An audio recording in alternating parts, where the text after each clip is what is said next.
it's very hard.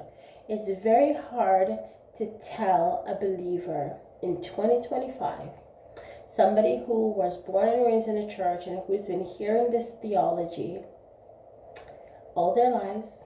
It is hard to find somebody to have an open conversation with about this passage. You read Romans and I'm like, man, it is right there. Like, how do you read this passage and conclude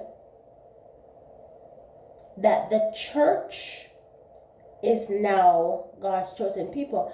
And when people do that, do you know what is very easy for them to do? Wherever it says Israel in the Bible, wherever it says Israel in the Bible, the church will say it's talking about spiritual Israel, which is the church today, and that is not true. Paul himself says, do not be arrogant, because if Christ cut off the natural branch, how much so will he cut off the ones that are grafted in? So do not be arrogant, and humble yourself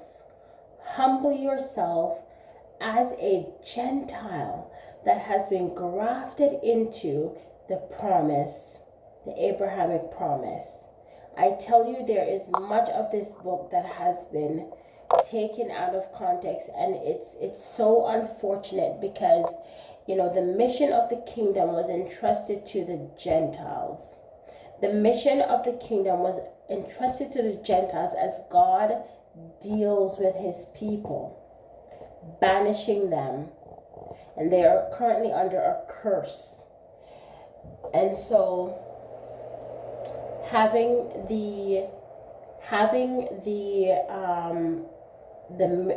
mission of heaven entrusted to the Gentiles, and to come to the realization of how skewed it has been, and everybody is preaching the same message. And I do believe that there are genuine people out there who were taught to interpret scripture this way. They were taught to believe